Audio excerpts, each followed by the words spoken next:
This is the Wally and Methot Show live. Now, here are your hosts, Brent Wallace and Mark Methot. Hello, everybody. Welcome to the Wally and Methot Show live, brought to you by sportsinteraction.com. Go to sportsinteraction.com/Wally and Methot. They are Canada's sportsbook, and there is plenty of action going on today on this Monday because the Sens are back in action, Matt, just like you and I on this beautiful Monday in the fall. Nice to see you again, my friend. You can't see it as well, though. I wore my nice sweater for you that you like really so much. I saw it prior to us going on here, and I was reserving comment for now. I thought we discussed that you should burn that sweater, Wally. I'm shocked. You didn't say a word, and I thought you had completely forgot about my sweater. I'm actually quite impressed. I want to be clear. I noticed it immediately. And like I said, I didn't want to say anything. I wanted to save the verbal assault for the TV show here. It's not that it's bad. It looks like a bad imitation hockey sweater, you know, that maybe your great aunt gave to you back in the 80s. You know, it's just, it's not in style anymore, Wally. It's time to move on. Wow. I think I'm just killing it with this. Brought to you by Banana Republic, where they had a great sale. Just a reminder, brother. The chat is open. No one is allowed to comment on my sweater unless it's positive, or I'll delete all the chats. Craig is watching that as well. All right, Smith, well, let's just get right to it because there's lots of Sens stuff. They're finally back on the ice. Of course, this is brought to you by Bonnechere Excavating Inc., BEI. Go to BonnechereExcavating.com. They are helping to shape the Ottawa Valley, and the Sens are starting to shape up now that they're getting players back out of COVID protocol. What a nightmare it's been for the past, let's say, 2 weeks, right? So they're back. They're in Colorado. How about this? They play on Saturday. They got 5 days off. They have 2 skates, and now they're in Mile High, where it's tough to get oxygen in your lungs at the best of times. I don't see this going particularly well. I know, and I feel bad because they've been put in a very difficult situation, and oddly enough, they're dealing with a respiratory disease or illness, and now they're in Colorado, as you mentioned, which is at about 10,000 feet above sea level.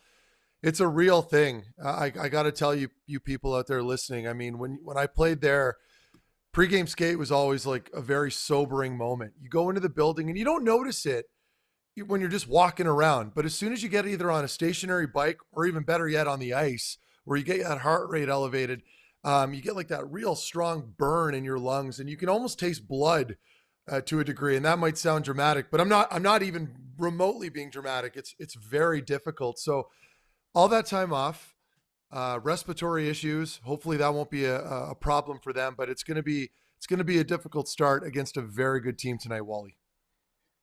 You know what I noticed? And I've been there before, and I've covered like the Denver Broncos training camp and stuff. And I played there. Yeah. I covered some Mavs games. I never really noticed, just if you're there walking around, but I got drinking one night with some scotch, and I didn't realize until the next morning how bad the altitude is when you drink a lot. The hangover was it was a lot. Oh yeah, blame the altitude, right? But lot. No, you are right though, and again, like it just comes down to trying to keep your shift short. Like for me, when we get in there, and I don't have a good track record, you dug up the stats this morning, Wally, and you were sharing them with me. I'll tell you what it is.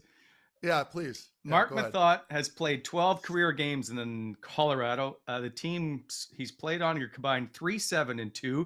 He's got 2 assists. He's a -7, 12 PIMs, 0 shorthanded goals, 6 shots on goal. Yeah. Wow. Like, well, look at those numbers. And it's true. Like, because we were there earlier on in my career when I was playing with Columbus. We were in the Western Conference at the time, so we were going to Colorado every year a couple times. And man, it was a battle. So it's one of those games where you go into it hoping that you can get a little bit of a spark early. Like I was saying earlier, keep your shift short. It's almost like you're just racing back to the bench. The second period is always very difficult there, especially when you get stuck out there on the ice for a long one. But I mean, this team in Ottawa, we've seen them, how they play and perform when they're undermanned and they've got some injuries. They're not bad, right? So there's opportunity here for this club, but no Batherson hurts. Like for me, that's a big loss. He's quietly had a very good start, right? Like you look at his numbers, they're terrific. And you don't always necessarily see it when you're watching, but if you really do pay attention to his game, he's a star player. He really is. And not having him in that lineup tonight is going to hurt them, I think. It's funny you say that. I wanted to bring it up later. Like, he's the best player on this team. It's not a question. I don't think. Like, 100%. All due respect to Thomas Chabot, I want to say, I think if Drake Batherson, and I know he's a leading scorer, so it's an easy target, but his game is elevated more than I think anybody else's has over the past year, without question. Yeah. He looks like a veteran, like a legitimate vet, guy, like he's just got so much confidence. And I know I've talked about this on the show before, and I hate repeating stuff, but I never realized how tall he was. Remember we talked about this before and how we saw him at the golf tournament that we had in the summer. And I didn't realize how big of a guy he is. And he's got that long, rangy kind of stature, and he's got that good reach on the ice. And he can finish checks too. He can play physical. When he gets a little fired up and angry, you can see that competitiveness come out of him. So again, I don't want to talk too much about a player that isn't in the lineup tonight, but that's going to be a big loss for them. What I do like is that I believe, and you were telling me this as well, Wally, Gustafson's playing, right? Is that, are we correct there? He's expected to be the starter. Yeah. Yeah. So, and that's good. Sorry, go ahead. No, I just back to Batherson for a sec. Like, and I know you didn't want to talk about, but I meant to do this in the last show and completely got past it, was just the appreciation thread, I guess, for Drake Batherson. He's not joining the team now until they come back from this road trip against Vancouver. So he's going to miss these 4 games, Colorado, San Jose, Anaheim, LA Kings. Yeah, that's a huge void in this lineup. Yeah. Regardless, you take anybody, you take your best player out of any lineup, and that's a huge void. And I think Drake Batherson, because there's so much going on this year with Tim Stützle or the D and all that stuff and goaltending, I think he gets overlooked a little bit as to how good he's been so far. Yeah, and it's almost a lot like Norris, right? Like where he kind of flies under the radar a little bit, not super flashy, but he does everything very well, and he's really good 2 ways. And the same applies again for Batherson. I love that they've got these players. They're so responsible defensively too, and I think that gets lost on people a little bit when you're watching them, because that top line gets buzzing. They're so hard to defend against in the offensive zone, and that sort of takes away all the attention from what they do elsewhere. And so, the 3 of those lined up, I love as a line. But what I was going to lead into before we kind of started talking about Batherson, I love that now we can see Stützle on that top line again. Like, see what he can do with those players. You've got Norris and Tkachuk up there. You pulled it up. Good job there, Craig and Alex. I like this. We're going to be able to see what he can do with some gamers here. So this is a good chance to allow him to progress now. He scores his goal, gets the monkey off his back. Now we can see what he can do with a lot more confidence with some good players on his line. So I'm pumped to see that. I'm a little weary about the decor still to a degree, but again, and this is what I'm going to touch on with Colorado. DJ touched on this with their transition game. He's bang on. A really good assessment. They're very fast.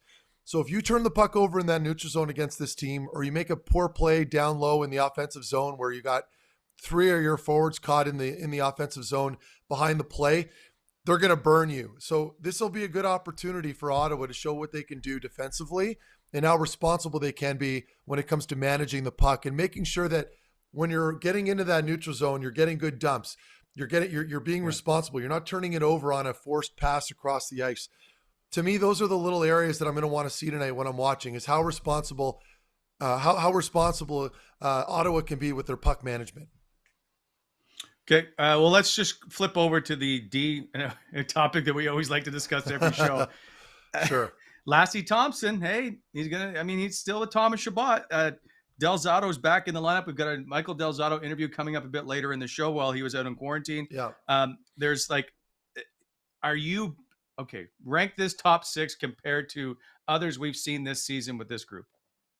I don't mind it. It's tough to give these fair, balanced assessments when you're not really getting to watch these groups play together for very long, right? It's almost been kind of a revolving door, including the top pair. It's not like this has just been exclusive to your bottom 2 pairings. Like, we're seeing it happening everywhere now. A lot of this because of injuries here and there as well. So I understand. But the Thompson-Chabot pairing is very intriguing. I mean, if that can work out right now, and you can allow Zub to stay on that second pairing for now, at least for this season, that would be a blessing in disguise for this group. I mean, that would be a huge bonus to have. But Thompson's only, I haven't seen him play enough yet. I really liked what I've seen so far from Lassie. but I just want to see a little more of it. I'm reluctant to jump on these bandwagons now. We saw it where, Brandstrom plays very well at the end of last year, and all of a sudden we're all on the Brandstrom train, and things kind of go south during training camp. So that's where you got to be careful with these young players. And we talk about this, right? The development in defensemen at the NHL level, and it takes time. Like when I first got called up to the NHL, it was really good for my first 20 games.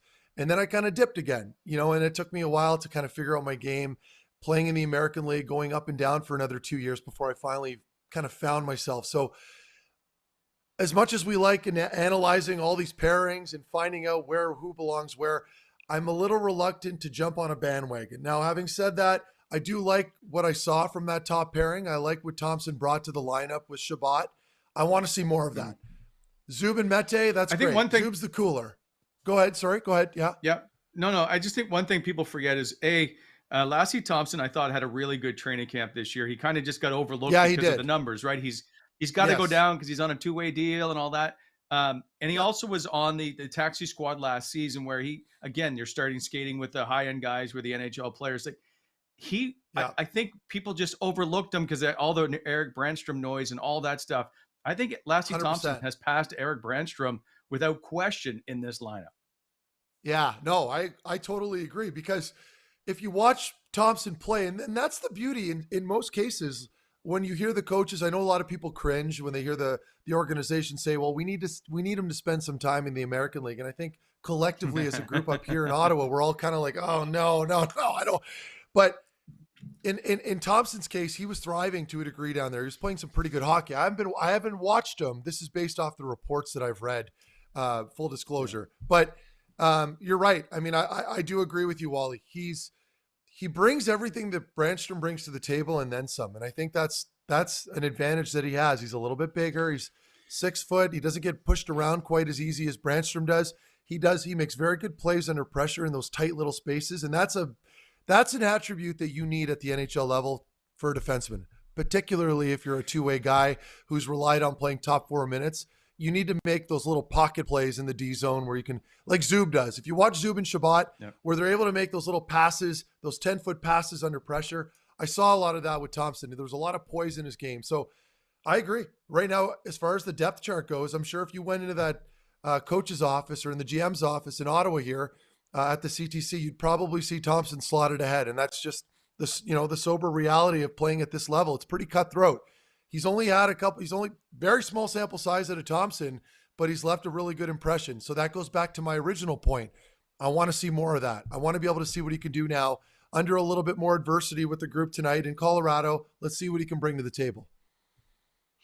There's a bunch of players, as we know, and we can see them in the lineup, all out of COVID protocol. Connor Brown, Josh Brown, Alex Formanton, Dylan Gambrell, Nick Holden, but he's still not in the lineup. Victor Mete, and, Matt Murray, and Austin Watson, and of course, associate coach Jack Capuano. Now, we do know, despite the fact that DJ said last week that guys were just experiencing a few symptoms, there were some guys that were pretty hard hit, one of them being Austin Watson, another one being Jack Capuano. And I think it was Nick Holden said that he had some, or Connor Brown said that, he lost taste and he lost smell and all those senses that you're losing with COVID. But turning to Austin Watson, this is a guy that's, man, if he hadn't had bad luck, he hasn't had any luck of late, right? He has missed 36 games since March 22nd of last year. He missed 22 with the hand injury, and that finished off his season last year. Then he missed 9 coming in with an ankle injury, and now he's missed 5 games due to COVID protocol. He's played 2 games since March of last year. I don't expect much in the way of a game from him, but I do appreciate the fact that, man, this is a guy that's battled. He's back on the ice. And when he did play last year, I really liked his game. Like, I think he brings something to this team. Yeah, no, totally. And you nailed it. And we talked about this leading into the season throughout training camp on what he brought to the table, right? When we were trying to go through the lineup and see where every player belongs on that depth chart. He's a great 4th line role player at the NHL level. He's found a role, and that's it. He's a tough player, but very reliable and a sneaky good penalty killer who throws his body. Yeah. In fact, he throws his body on the line probably a little more than I'd like. I think I'd like to see him settle down a little bit there, just because you want longevity and you want to be able to play that next game. And when you're throwing your legs and ankles in front of all these shots, it can get pretty difficult. But no, I like his game. You nailed it. He's had some bad luck. But that's a leader in this group that has not been around. And we met him, Wally, another player that we met that was gracious enough to come to our golf tournament in the summer. Just a really good guy, and you have these perceptions of players. I played against Austin when he was in Nashville, and I played a lot against him. And I always looked at him and thought, man, this guy's an asshole. I don't like him. Like I'm not a fan of this player, but the same applies to almost every other guy I've ever become friends with. I meet him in person and I realize salt of the earth kind of guy. He's been through a lot of adversity over the past few years on and off the ice, and he's pulled through. And those are the guys that I like to cheer for. He's a great story, and I know he's highly liked in this room here. So I'd like to see him get back as soon as possible. So some well wishes to Austin Watson out there, and hopefully we can get him back because I know the team misses him. Okay, so Alex, I want to see the Sports Interaction lines right now because oh boy, the spread. It's getting out of control. Now, I know. I'm going to bring up some notes. So this is the biggest spread I've seen on a Sens game so far this year. We're game 16 in. So Ottawa's plus 270 and the Avalanche are minus 333. So Colorado's won 4 straight when they've just dominated each opponent. They've outscored them 24-8. No McKinnon, no worries. 6-1-1 in their last 8 games. 7th best winning percentage in the West at .604. They just haven't played the same number of games, so they're sitting a little bit lower in the standings. They're going to play an Ottawa team that basically hasn't played since Saturday or really done a whole lot. You can't get 2 practices in and go, oh, we're back. Like, is this even going to be close? Do we look at the puck line is $1.50 or $1.50? I'm not even sure that I would take the plus. No, I would take the minus 1 point. I don't think it's close. Yeah. I want Ottawa to win. I want to be clear. Okay. But I don't see it happening, anybody. Like everything is literally stacked against this team right now. And it's between the travel, COVID-19, an incredibly strong Colorado team that's on a 4-game winning streak, playing at home. I don't care if they don't have McKinnon. They're still a very good hockey team. So, I mean, the counterpoint to that, I guess you could make, Wally, is that Ottawa just seems to step up under adversity at times, and they're playing with house money tonight. I think everybody's kind of, betting against them, and they know that. They know that they're a severe underdog. So that can work to your advantage sometimes, right? You're hoping that Colorado's going to come out. They're going to be a little lethargic. They're going to take them lightly, and Ottawa might run away with it if Gus stands on his head. I don't know. It's not everybody's betting against them, but 93% are betting against them right now. I know. That was for dramatic effect. I'm tempted to do it. No, I know. I was just being facetious. Like, you put down $10. I'm a big spender. You win $27. This is, you know what this is? It's the Chicago game in reverse, where they went into Chicago, who hadn't won, and they thought they were going to win, and they got pumped by Chicago. I think that this might be the case when Gustafsson stands on his head. Yeah. I think Craig called it the reverse trap game, or one of you guys did earlier. I agree. Listen, the stage is set for that. Absolutely. But the problem is they're not at home, right? They're going to be on the road where they don't have last change, so they can't get their matchups. They're already very thin to begin with. And now you're playing against, a potential, I should say this because they're not necessarily at the top right now, but a potential Stanley Cup contender when they're healthy. I don't know. That last change, that doesn't get stated enough. That can really bite you, and especially with the way this Ottawa team's played and the struggles that they've had in the second period throughout the season, this is going to hurt them a little bit. But you know what? If they can stick to the fundamentals tonight, not try to do too much, too fancy, keep their shift length short, and for the love of God, just protect your goalie and your crease. Stay out of the penalty box. You'll give yourselves an opportunity. Really, it is that simple.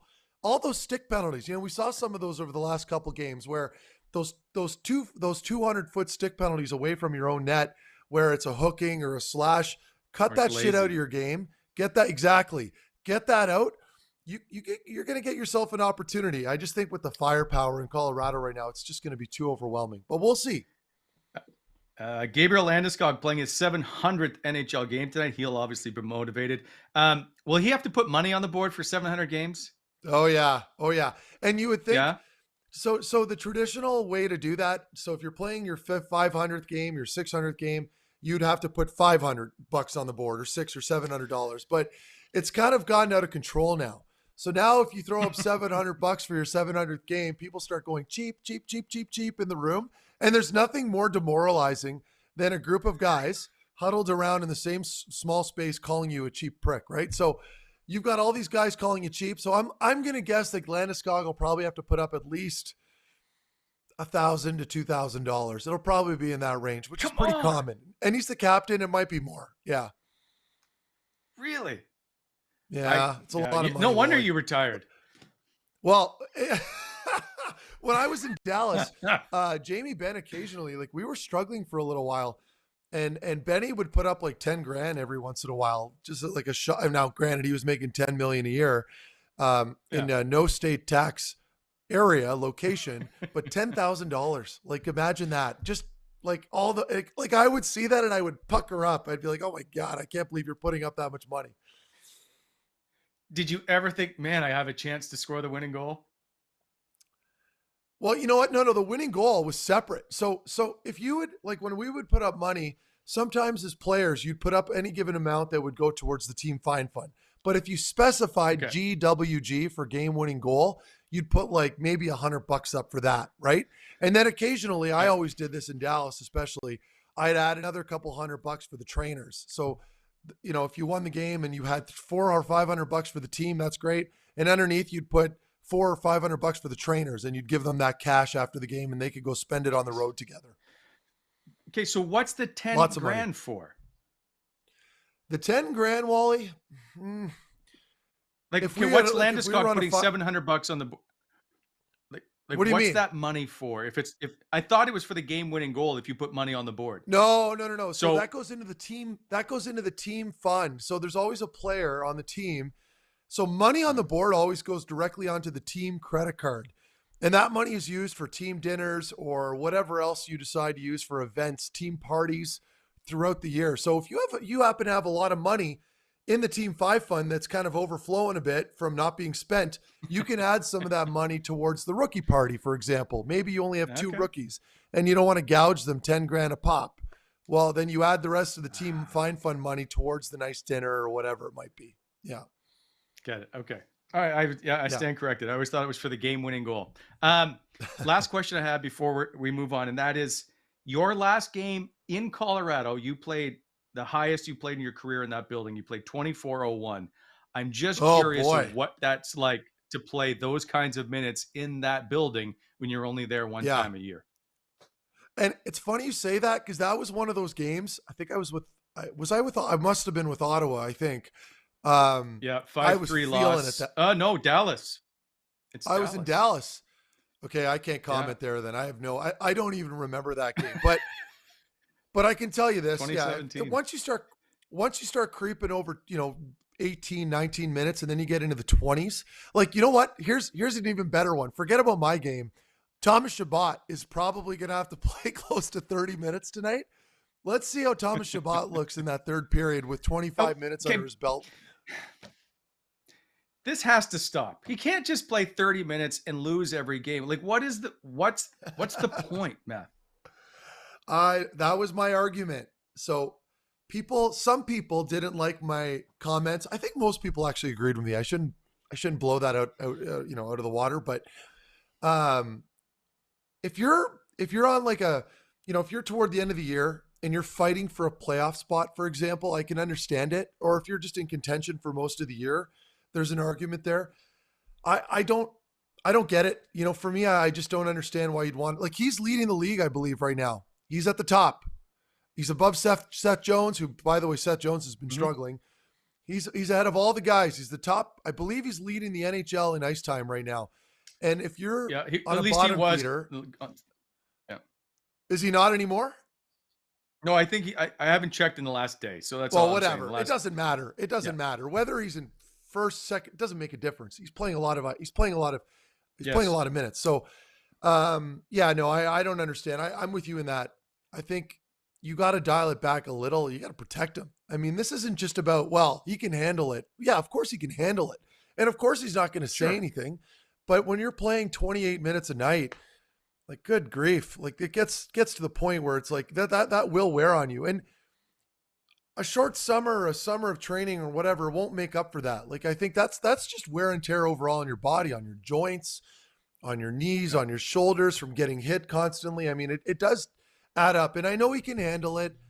I don't want anybody coming after me saying, Mark, he says he enjoys it. The coach is okay with it. I don't care. That's not the point. The point is you want to preserve your horse. And this is a guy that you're going to be leaning on for the next 8, 10, 12 years, right? Like, so you want longevity out of Thomas Chabot. And I don't know that you're going to get that if you keep playing him almost 30 minutes a night. I am not being dramatic. I'm not exaggerating. This is a fair assessment. And I can tell you from experience, when you play a player for that much consistently with that frequency of games, like 3 games a week, it does add up after a while. So we'll see how that plays out. I do have a question. When you played with Eric and he was playing 30 minutes a night, did he ever complain about playing too much? But you guys were also a little bit more successful for the most of the time. So when you win, it's a little bit different to play 30 minutes, no? Yeah, exactly. Well, that's it, right? So the argument, it made sense because we were winning games and we had a pretty good team. Yeah.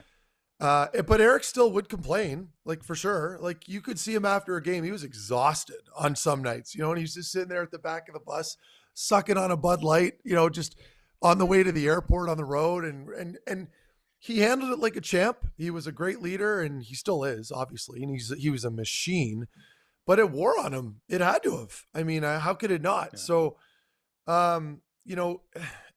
there's a fine line, Wally. I know great players want to play and they want to be out there and they play well when they play more. But I mean, at what point is too much? And I guess this topic is exhausting because we covered this so much last season, right? And I feel like we're back at that same spot now where I think we can all agree now that this isn't necessarily a playoff team. I don't believe that's a contentious thing to say, right? So why do you feel team in the league, Matt? Exactly. But I say it carefully because there are people out there that still hold hope. And I mean, you and I, more than anybody, would love to see this team in the postseason, right? Because we can continue working. But I just don't see it in the cards right now. And that's okay. I just want to see the team progress. And we are seeing it to a degree. I don't think it's reflecting on the stat sheets as much as we'd like and in the standings. But we're seeing a lot of good things. And I think those are easy remedies. Like those are, once you fill in those extra spots where maybe some veterans are in the lineup right now that won't necessarily be there in the long-term plans. Once those are filled with some really good players or better players, I should say, you're going to see this team take some big steps forward. Right now, you're going to get those growing pains because, this isn't a deep lineup. But if your core guys are taking steps forward, we're seeing the top line along with some of the younger players improve. You're heading in the right direction. If we can get some better consistency out of the goaltending, we're heading in the right direction. So I think that if you're going to kind of give it a gloss over, I think the team is heading in that right spot. It's just a matter of patience. They're not there right now. So that goes back into my final point. You got to manage the players accordingly and understand that, okay, I know winning is very important, but it's not the all end all right now. You want to see the team thrive under the current system. You want to see them absorb all that information, but you also want to protect your star players and make sure they don't get injured. All very good points. I am excited to see when we get to our 100th show how much money you're going to put up on the board. I'll put up a case of free Whitewater beer. How about that? Oh man, well, hold back. Don't go crazy. Speaking of sponsors, Gong Show, by the way, our great sponsor who outfit us with our merchandise, they are having a Black Friday sale all week long on their website. There is no code needed. You have 20% off, which means all the Wally and Methot merchandise, 20% off. That's right. Sweatshirts or hoodies, I guess we call them, $64. Hats are down. I can't remember. I think they're $27 or something. Get online this week at gongshow.com and get in on your orders for the fall or Christmas or whatever. 20% off the entire site. And always thank you to Gong Show Gear. Now, coming up, we have Michael Del Zotto in the Whitewater chat. But before that, here are the pearls of wisdom as it comes to you for Michael Del Zotto, of course, as always, brought to you by sportsinteraction.com. Pearls of wisdom. All right, here we go. 718. That's the most current games played on the Ottawa Senator roster. 19 years, 100 days was the age he became the youngest Rangers D-man to play in a season opener. That was in 2009 at Pittsburgh. 12 points in his first 12 NHL games, most ever by a Rangers defenseman. And first NHL goal scored versus Ottawa in his second career NHL game. By the way, that again on Pascal Leclerc. It should have been a trivia question. I asked Del Zotto about that in the interview. He was caught off guard. He actually forgot about it. That's coming up in the Whitewater chat, as always, presented by Whitewater Brewery. Shop whitewater.ca. Get 15% off. Use the Wally and Methot coupon code. That's all coming up after the break. As Meth was busy, as he's been all week long, doing some other stuff. I apologize for the Thursday night show. That was just, there was too much going on. So here, as we come back from break, I have a quick chat with Michael Del Zotto back in the lineup tonight. Enjoy. Welcome back to the Wally and Methot Show, brought to you by Whitewater Brewery. Shop whitewater.ca and use the Wally and Methot coupon code. It's brewed by friends for friends, and I think everybody around the Ottawa Senators right now could use a good beer. Joined now by Michael Del Zotto, the defenseman of the Ottawa Senators. MDZ, as they like to call you. Welcome to the show. I know this is a crazy time for you. I guess, first of all, how are you doing? I'm all right. We're trying to take it each day. There's a lot of stuff that's out of our control. Obviously, with this week, the 3 games postponed. The number one priority is everyone's health and safety, and it's not just the players, the staff, their families as well. So hopefully, everyone can get healthy here ASAP, and we can move on from this. One of the things they teach you in hockey is worry about the things you can control. What is it like, I guess, going to the rink every day under the last week and not knowing what's going to happen or who's going to test positive or how this is going to play out?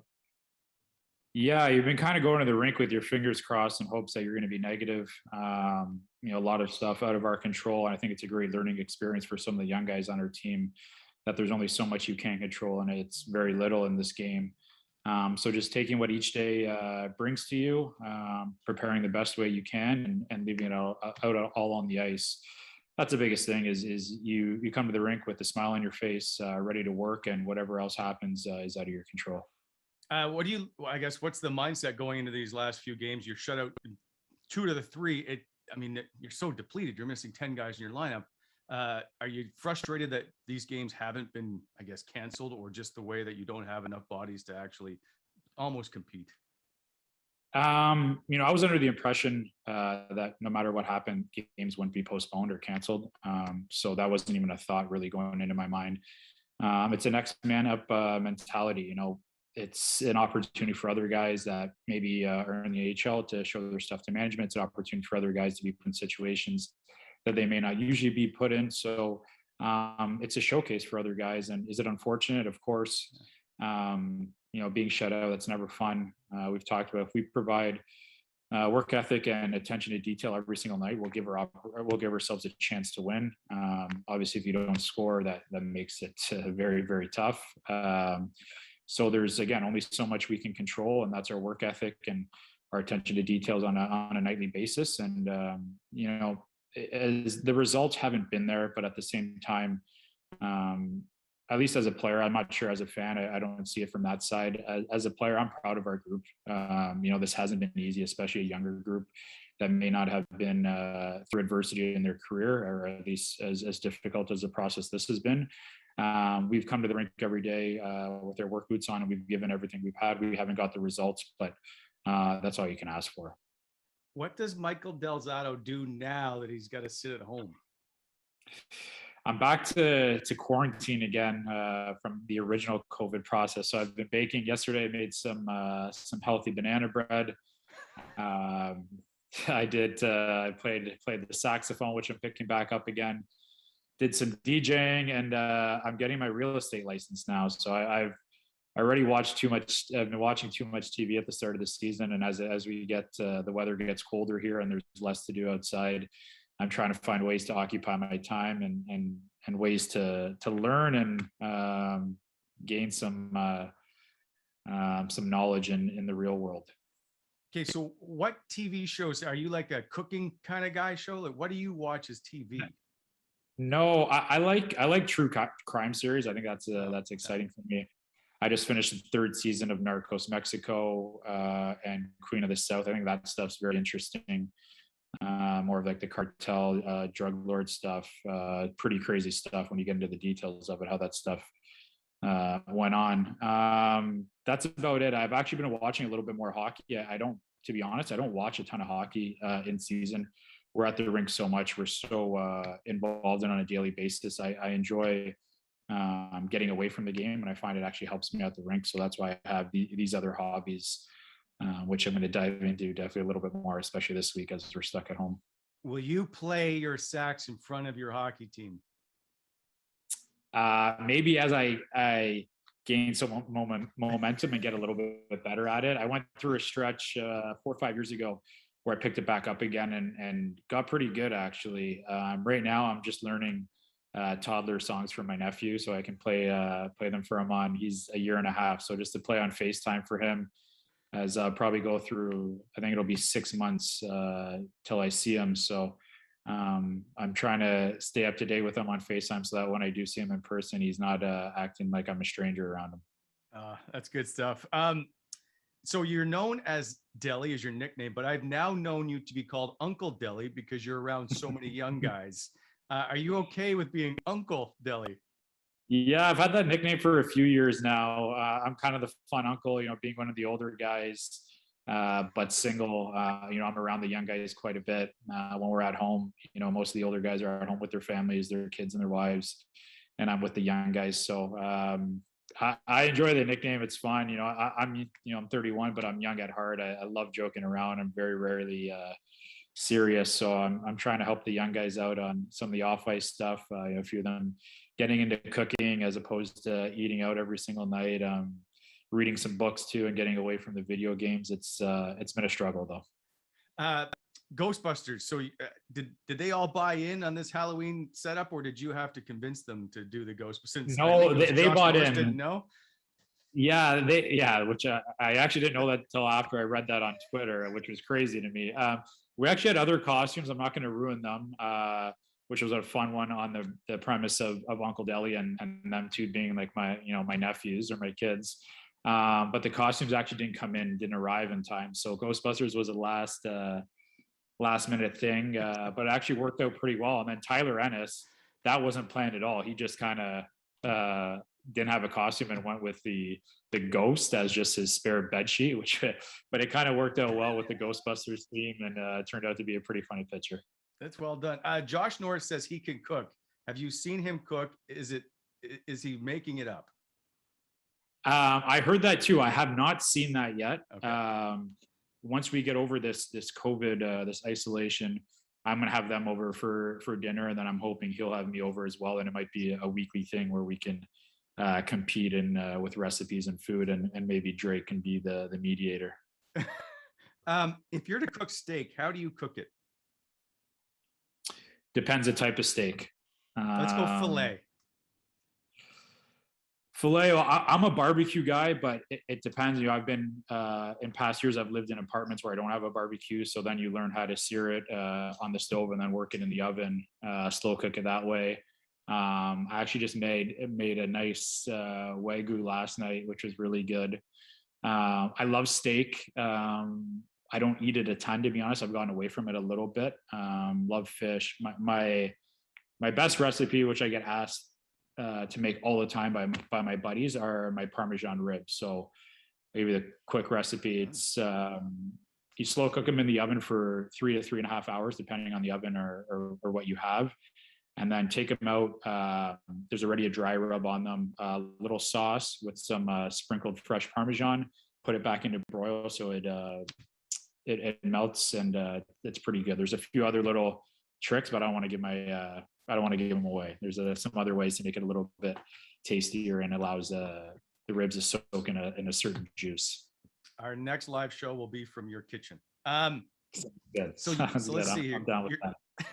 You're trying to do real estate license, the sax. I know you DJ. Like, is there anything you haven't done that you want to? Like, is pilot's license? Like, you seem to have lots of free time. I don't understand where you fit it all in. I actually did fly a plane this past November in Miami over the coast, which was over the beach in South Beach, which was pretty cool. Probably the one thing that I'd like to learn that I don't do is the dancing side. I've taken classes before. I've taken salsa dancing classes, which was cool. I enjoyed that. But I think being a little bit more, I don't know what, fluid or a little bit more comfortable on the dance floor probably wouldn't be a terrible thing. And that's something I think I'd be working on, and maybe a surprise. I know my mom, whenever we go to weddings, my mom's always dying to dance, and I'm not one to be embarrassed, but that's the one thing that I definitely get a little shy with when I'm on the dance floor, unless I've had, 6 to 8 tequilas in me and I'm a little bit looser. Yes. Since you're a DJ, do you control the room music, or is someone else? Yeah, I do. Especially before the games. And I'm not sure if you noticed the on ice warm-up music is mine as well. That's a fun little thing that has kind of gone on since my time in Philly. It's cool because the on ice warm-up, as much as it's great to create an aura or an atmosphere for the fans, it's also for the players as well. And having a bunch of young guys who are into house music as well has been great. And you see songs that come on in warm up and guys singing, dancing, and feeling loose. I think that's pretty cool. And I've enjoyed that side of it, getting to know guys' music tastes and some of their favorite songs, and maybe remixing it with some other stuff and getting some feedback that way. Does Tim Stützle have a good music taste? Does he want to have German music? How's it go? He hasn't asked about German music. He likes the house. Drake too is trying to get into DJing a little bit. So I get some feedback from them. Obviously, Shabby. There's a few guys who are into like the old school rock stuff, but for the most part, it's pretty much EDM, house, and a little bit of hip hop. So it makes it easy for me because that's the stuff I enjoy as well. How many words have you heard out of Artem Zub's mouth?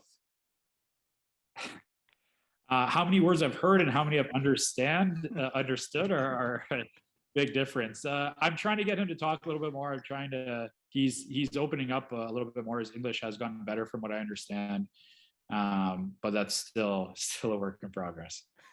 Is he very entertaining? We don't see him very often, so he has this mythical edge about him because he doesn't talk. He's almost like Evgeny Malkin. You never hear from him.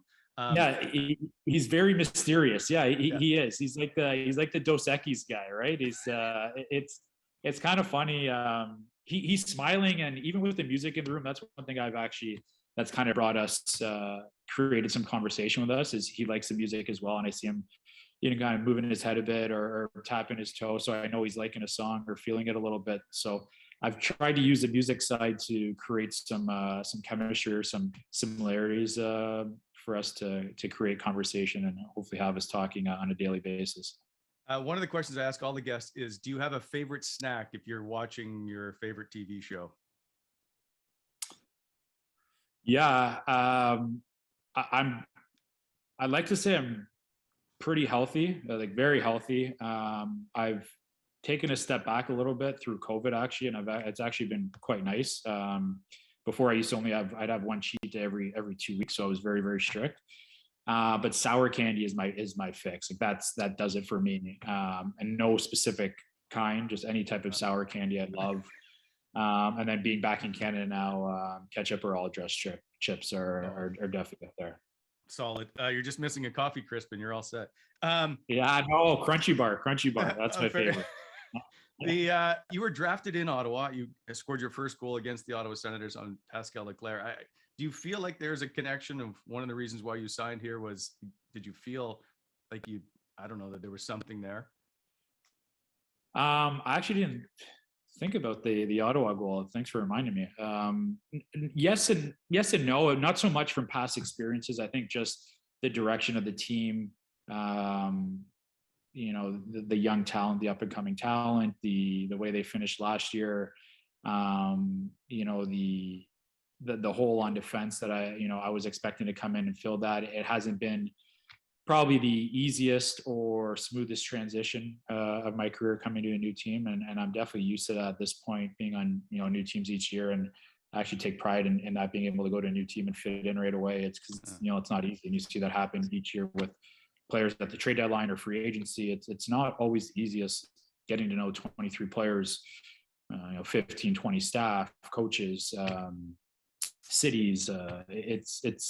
It's tough, if I'm being quite honest with you. So coming in, this has been a tough transition for me, not playing the first game and trying to find my role with the team.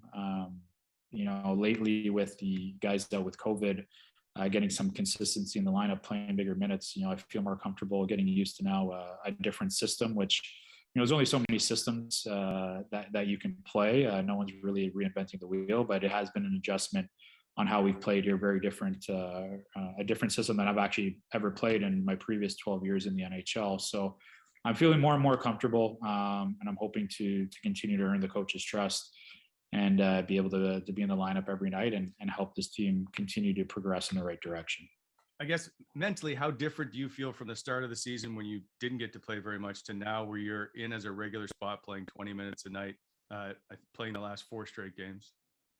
I mean, it feels great mentally. It's great knowing that you feel more part of the team, that you're contributing every single night. Obviously the wins and the results aren't there that way. But I'm happy with where my game's at. I'm competing hard defensively, and trying to create offense when the opportunity does present itself. It's a nice feeling when you're with the group every single day, playing every game, being in that locker room, especially being a veteran guy and a vocal guy.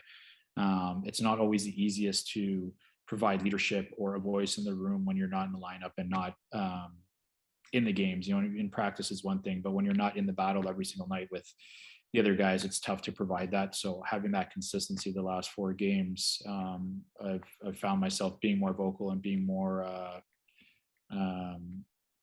a bigger presence in the room.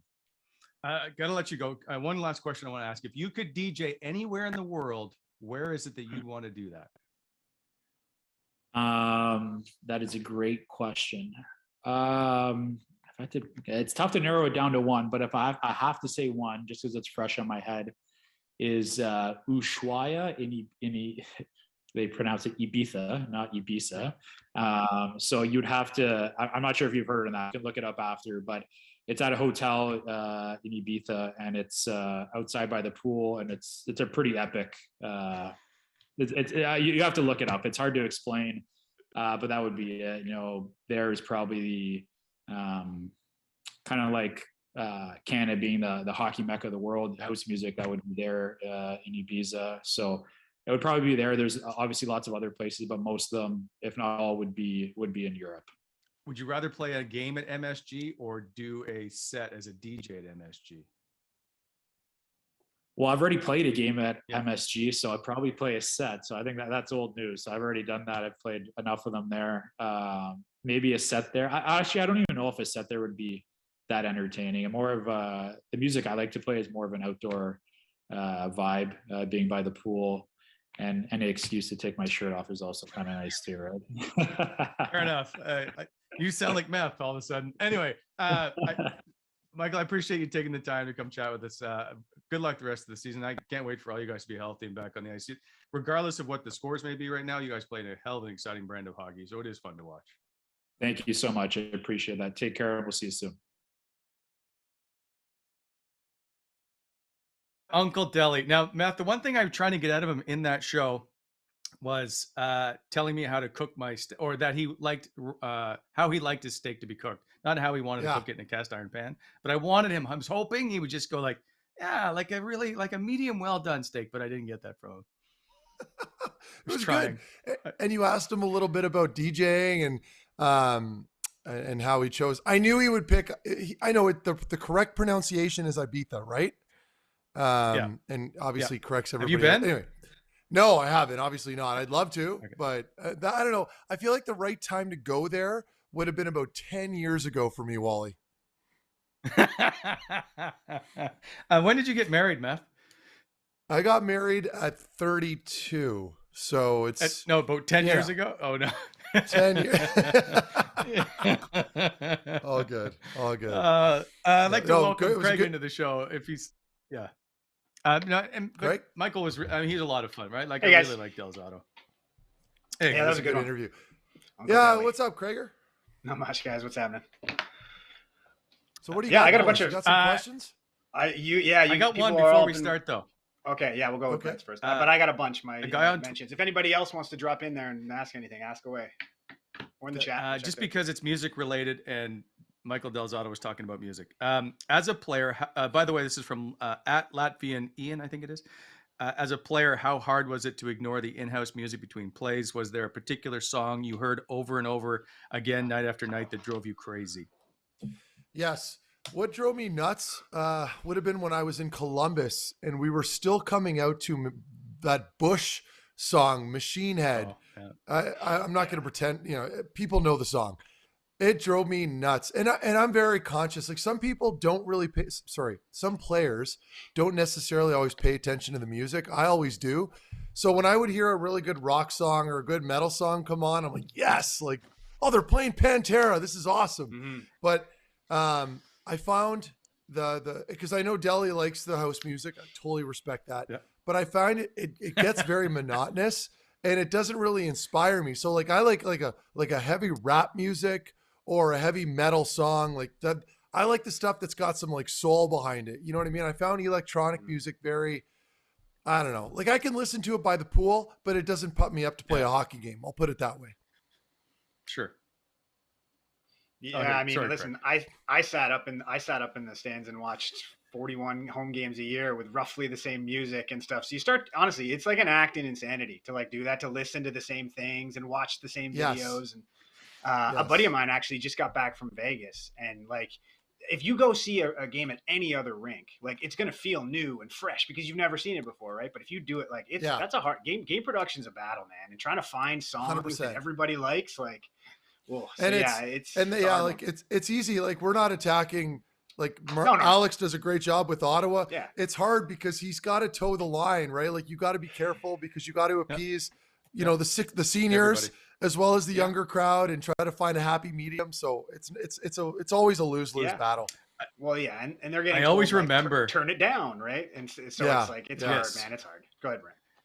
I do remember though, the cameras catching, Thomas Chabot, I think it was, coming out just for the start of warm. But I think there was like Adele or Taylor Swift or something. And it's Whitney Houston. Whitney Houston, that's what it was. He was singing along to Whitney Houston. It was awesome. Yeah, guys will sing every now and then. You'll catch them lip syncing or whatever, but it has to be like, it's not going to be Cotton Eye Joe or something. Like it's got to be something that hits, right?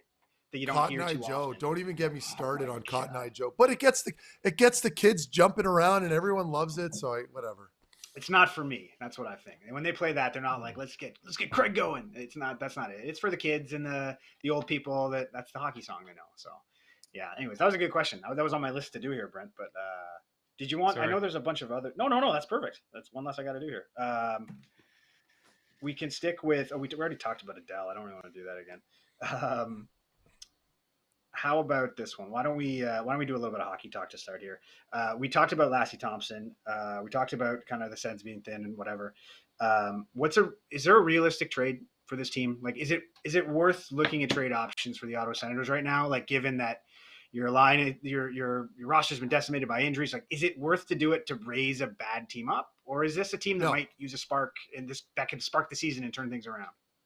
No, I at least from my perspective, Craig, I don't see the point until the team's knocking on the door, at least. Yeah. You know what I mean? So right now with where they're at, if you want to make a significant trade, you need to part with a significant piece. And it's going to be a younger player that I'm sure a lot of fans are behind. So I think that's an avenue that you probably will explore in the summertime around free agency. And I'd like to see them go after a legitimate guy. And there are players out there. Like you look at a guy like a Chikrin. Chikrin's a guy in Arizona right now that play on a really struggling team. He's got a good deal. It's a sweetheart deal for the next 4 or 5 years. Defenseman around 20. I don't know how old he is exactly. He's around 25 or whatever, but very good player on a struggling team. Might be a little disgruntled. Might not be. I don't know where his mindset's at, but I'd like to see the team go after a guy similar to that you could just throw into your top 4 and he'd blend right in. Same applies to your forwards. I don't see that happening until the summertime, though. Brent, what about you? What do you think? I don't know that they need. So I don't know. Here's the thing. You don't even know what you have yet because you haven't had a full roster. You haven't you've gone through COVID protocol. Like, why don't we? Okay, so just wait to see what's actually in the lineup. First of all, yes, they're not that good, but do you wait to see what comes up next year and how they progress? And the other issue, though, is on the flip side of that. As you brought up, if you're going to make a significant move, you got to move some pieces. They've got enough pieces that are so-called stockpiled they can't all play in the National Hockey League here in the next couple of years. You're going to have to move them. So at some point, you're going to have to make a move here to bring in something you legitimately need. And that is Totally an area agree. where they've got to try and make sure, A, they do it right, and B, they feel like this is the right piece to move. They've got to move pieces. There's just no way all these guys, unless they just leave them in Belleville, get to play in the National Hockey League. So they've got all of this stockpiled, start to make some moves when they start to feel like they've got a competitive team that pushes for a playoff spot.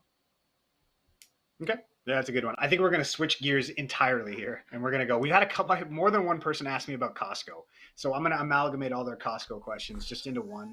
And that's just like, what if you're taking a trip to Costco?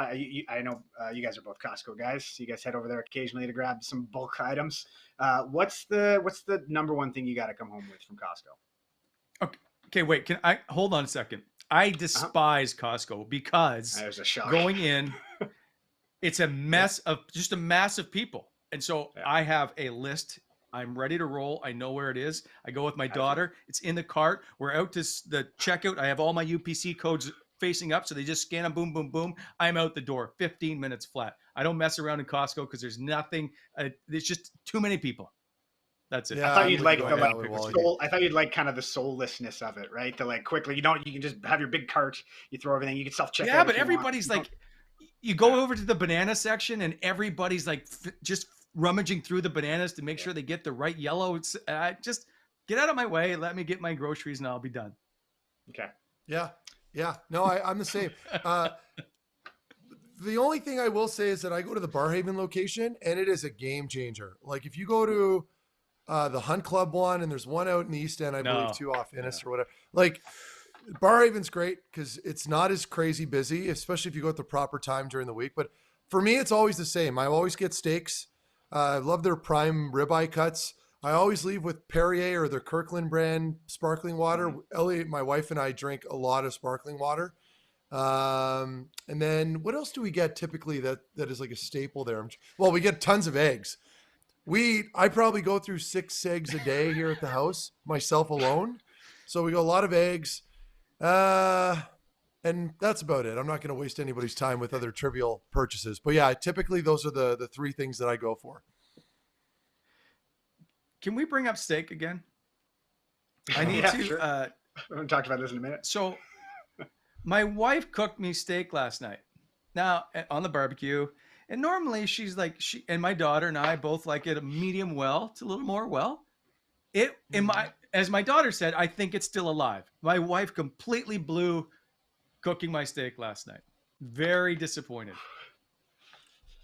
That's a hard statement to say out loud. So imagine living in a world where you blame your wife for not cooking your red meat properly. Yeah. Like this isn't. I was like, how did you mess this up? But like, this is my only thing. My only issue with your comment right now is it's one thing if your steak is overcooked because there's no turning back, but if it's undercooked, just put it on the pan for a couple minutes and just warm it up a little more and then you're good. I know she said, just put it back on or whatever. And I'm like, but then my potatoes that I've mashed so perfectly or my asparagus are going to be cold. Okay, next question. So I sucked it up and I ate it, just so we're clear. Oh, hey, Wally, you are a warrior. Thank you for your service. Thank you. I finally appreciate this. Lisa was in the chat earlier too during the Del Zotto interview saying that you could maybe get some pointers from him. So maybe that's but I know now that she's gone to pick up my kid at hockey or at school, so she can't be. So this is the perfect time to lay this down. Oh, good. Smart. Good. Why don't we stick with food, because somebody sent me a picture of a burger that I wish they hadn't, and I figure we should probably spend a little time. Yeah, rate this burger my friend made. Look at this burger his friend made. Okay. Hey, let's you know what? Let's start the trashing. Burger. Okay. That looks like something you'd find behind a dumpster that might be a dead rat, but it's not. It's just someone made that. Like someone made that, put it on a paper plate and thought, I nailed it. This looks really good. And I don't know how you even eat that. Like you'd have to blend it and add like broth to it because it would be so dry that you'd have to be admitted into an ER somewhere. That is an abomination. I already posted, I believe, on that tweet, and I never want to see that picture. I haven't again. seen this.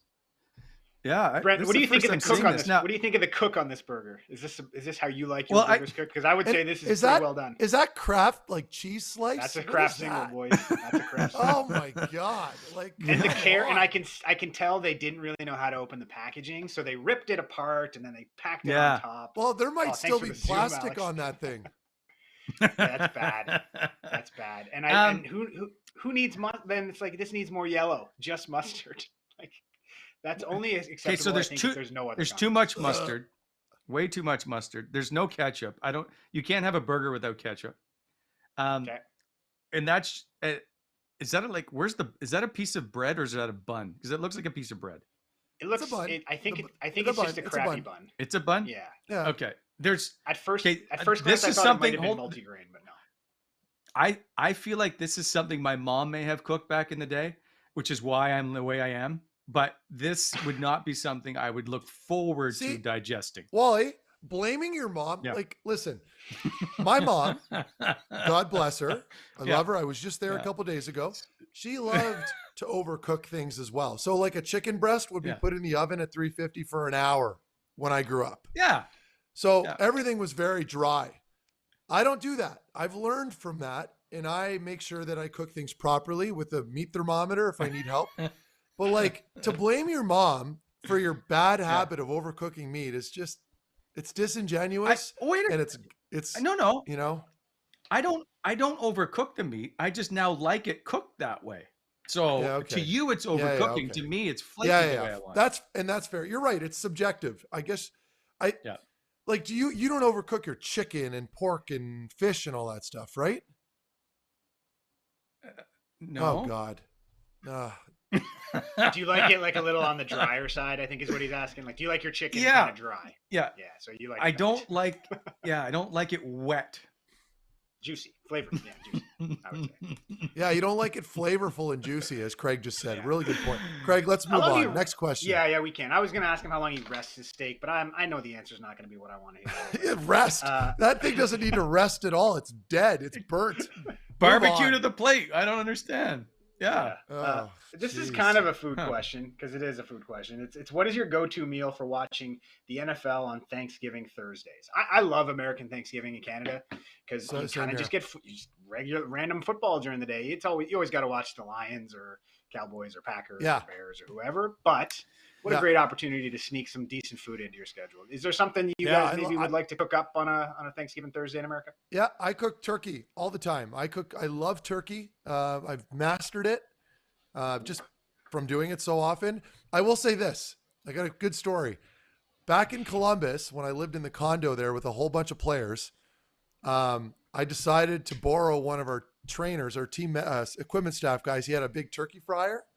So it's basically like a big drum with a bunch of oil in it, right? For those who have no idea what I'm talking about. And you dunk the turkey slowly in it. And I thought it would be a smart idea to do it on my patio in the apartment building.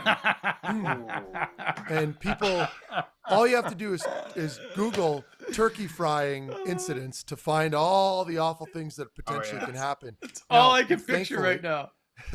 Thankfully, and I was young. I was like 24. But this is when I started cooking. Like I really started taking it on. And thankfully, nothing bad happened. We were very careful. There wasn't a ton of oil in there. And we submerge it.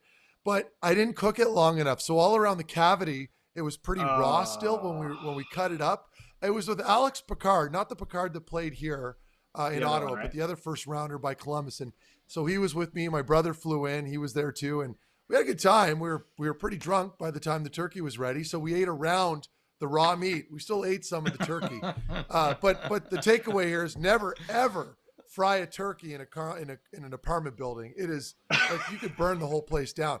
So I would never do that again. I'm not bragging about it. I'm not proud of that, but it happened and I learned from it. Okay. What's I just see you right now with your apron on. You just like I got this. You're cranking up the propane. Oh yeah, it was bad. It was bad. Matthew, you're the only one of us that lived in America. What's America Thanksgiving like? Is it a bigger deal than Canada? Like it sounds like it might be. But it's is huge. it obviously? It's huge. Like What does it look huge. like? Everything shuts down. Like you like nothing is open. When you go downtown or in any big city, it's just completely dead. Everyone's at home. It's almost bigger there than Christmas to a degree. There's an argument to be made there for sure. Like it's a very big deal. But I mean, a lot of the same traditions, right? Like we do the turkey there, and same as here, and people get together with family. It's just there. It's almost a rite of passage. Like everyone does it. There are no exceptions. Okay. Yeah, I mean, I know it's a big deal. I've never been in America, I think, for American Thanksgiving. So I was just curious what it looked like kind of firsthand. I got one last hockey one, and I think, Brent, this is one you wanted to talk about anyways, but it comes from Brett Murdoch.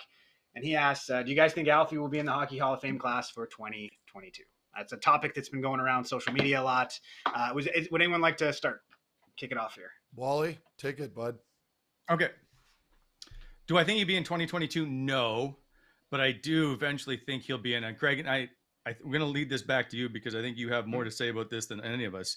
He is Hall of Fame worthy. It is called the Hockey Hall of Fame, not the NHL Hall of Fame. And he's done a ton of stuff, even outside of hockey, let alone outside the NHL, let alone in the NHL. But he's a 3-time major award winner. He's put up enough points.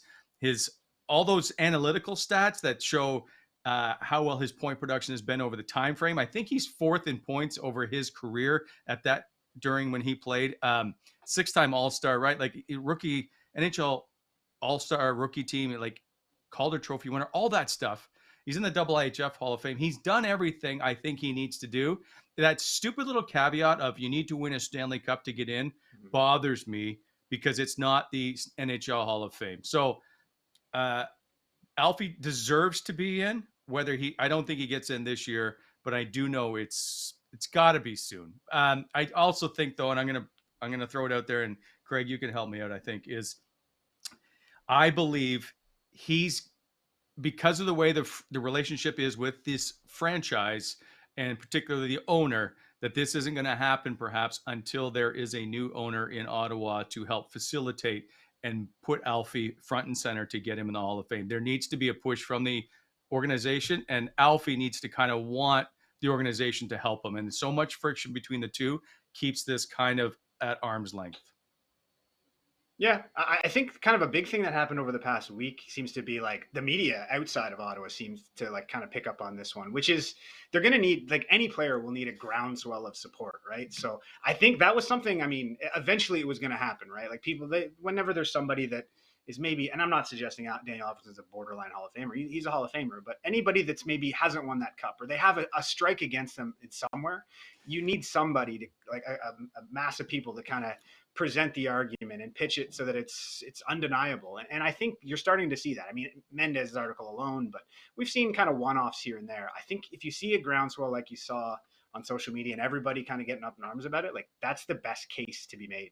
So I was pretty psyched to see that because for a while there, I mean, it was too easy for the big outlets in Toronto and Montreal to just say like, well, never won a cup. And it's like, so you see a lot of people now kind of pulling some of these underlying stats. And I threw the adjusted stats on here too, just because it just shows like the era that he played in. Like, look where he ranks. Like he's among the 50 best players to play according to the adjusted stats. So he should be in the Hall of Fame, which has more than 50 people in it. Like, just if you start kind of crunching the numbers that way, then I don't think you can say he should or shouldn't go. He definitely should. It's just when's the time? Because I mean, he could be against a strong class this year or next year or whatever, right? So it's hard to say. But it's the Hall of Fame. There's always a strong class. Yeah. Right? Like at some point, though, you have to look past we can't have too many guys go in. He is 54th in career points. 54th. There's been 7,000 people play in the National Hockey League. I think that alone deserves recognition to be in the Hall. I think if you are in the top 100 points all time, you automatically are in the Hockey Hall of Fame. Yeah. I think that's like, it's hard to tell, right? And I think that's people's biggest issues is like, what are the parameters? Because they do kind of change. Like I would say Daniel Alfredson has had similar careers to other guys who have gone in. So it's like, do you make the case against them? And kind of understanding, I mean, that was something that we delved into a little bit last year, was just kind of trying to understand the process of it. And a big part of it is like, you have to present the case kind of like this, where it's like you show him against his peers and other people and whether they're in or not, or players that are going to be eligible. And you have to make the case that way. So I think like if people, the better analytics get and the more people do the work on these things, like you can just make that case now, and you can use social media and stuff. So yeah, I mean, I'd like to see the organized, like, yeah, I'd like to see the organization do some of this stuff too, but I was surprised that as many media people got behind it. Cause I mean, it's not a winner case, right? Like it's going to take some work, but it was nice to see the support. It shouldn't come down to the media. And this bugs me. It should not come down to having a groundswell of media people say he should be in the Hall. The people that are on the selection committee are supposed to be unbiased and just pick, right? And they fight for their own guy. They want to get in, and I say unbiased. They still have to pick a guy and fight for him and debate it. But you shouldn't have outside influences. You should be able to sit in your room and pick the guy based on what they have done across their career. I don't think it shouldn't be a popularity contest, and that's what it's starting to become. Yeah. Yeah. I mean, and by the way, I'd like to point out Mark Methot is eligible for the Hockey Hall of Fame. Now, this is strong class. We just said it. Probably not going to happen. Anyway, that's all. He'll get in. I think he should at some point. I disagree with the way this all plays out with the Hockey Hall of Fame.